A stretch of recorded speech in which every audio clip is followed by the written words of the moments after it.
Hey, Humanigo here, and, one second, something's wrong. That's better. Anyway.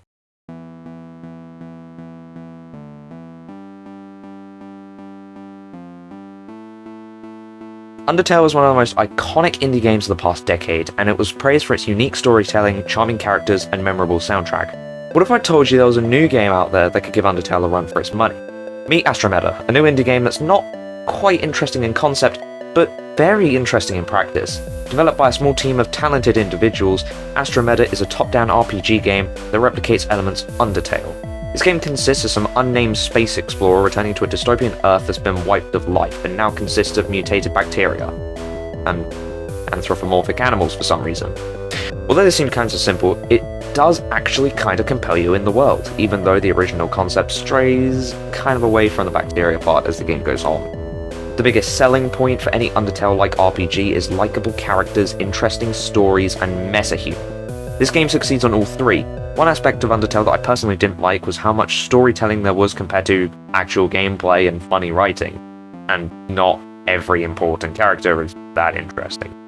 Astromeda is always progressing the story in some way or another, and I can appreciate the characters for not being just one-note stereotypes, and for having some devious swag at all times.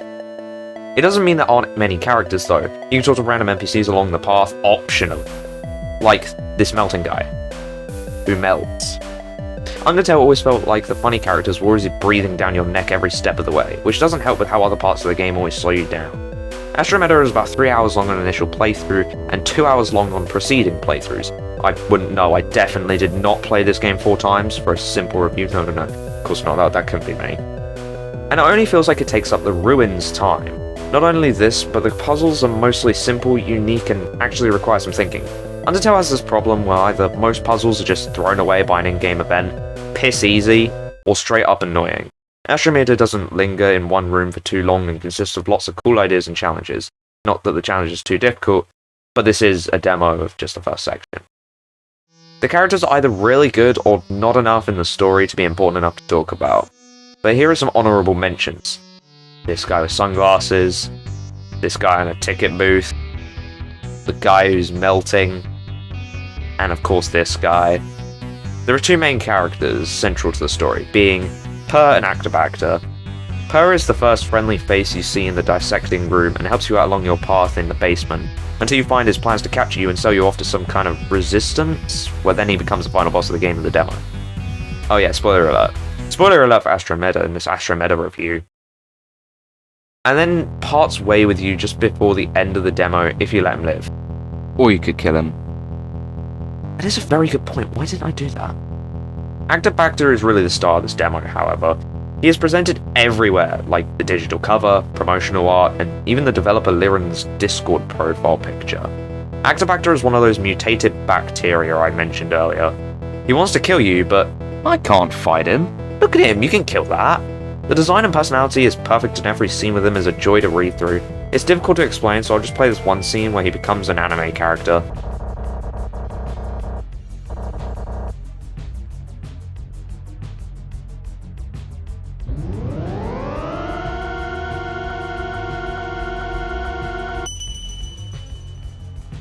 The visuals are very good. Every scene, character, and object looks really good. And not to mention the visual effects like the infamous Burning Man, the Matrix like combat transitions, and trippy Actabacter fight room are just incredible work.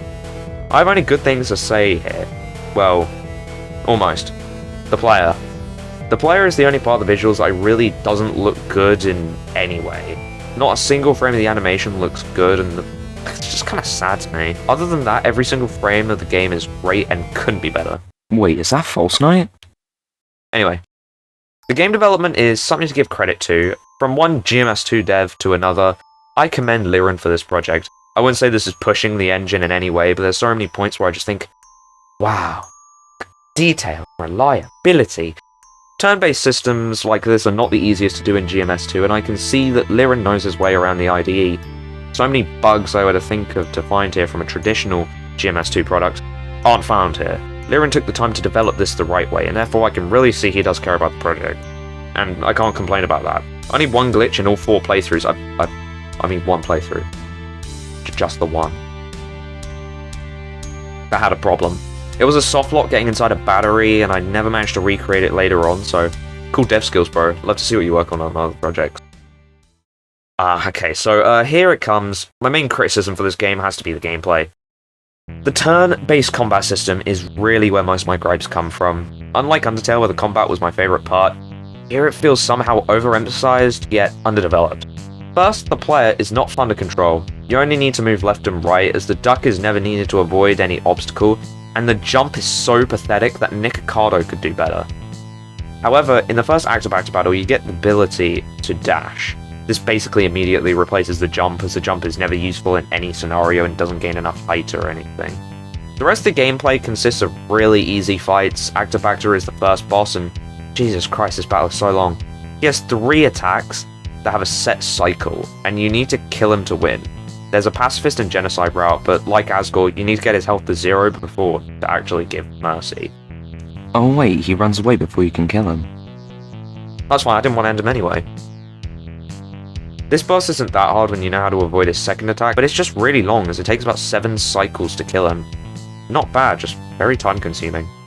The second boss is Perho. This is the moment the player realizes they fucked up. This is the only hard battle in the game, and just like Actobacter, you need to whittle his health to 0 to spare him. So after an incredibly high noon cutscene, you have to watch every time to restart the battle, and trust me, you will need to reset many times. You finally get to the fight, and what does Per do, you may ask? Throw boxes in your face.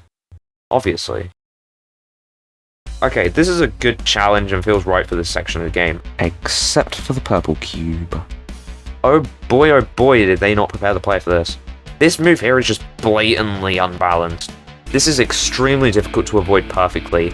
A poison sky will appear at the top of the screen as a crystal shard will rain down upon you, and they get faster and more apparent the longer it goes on for, until the screen is flooded by them. This is hard enough, but when you get hit in this game, a big net? Big net. How do you pronounce that? Vinet. Oh, okay. A big net filter appears on screen, and this is brutal as it covers like 20% of the screen, especially at the top. It doesn't help when there's much screen space to predict them coming anyway. Other than that, it's fine. It's actually fun when the purple cube is taken out of the equation, or at least rebalanced, or something, just not how it is. Music's good, not much to say. Eric did a really amazing job as composer, and really made every piece feel like it came straight out of Toby's fingers, while also bringing a more notable modern backing parts. The highlights here being the basement and Per's fight theme and Actobacter, of course. I'm not really a music expert, so I can't comment on this much. Just know this. Good job, mate. So is Astromeda the big next Undertale? Could be.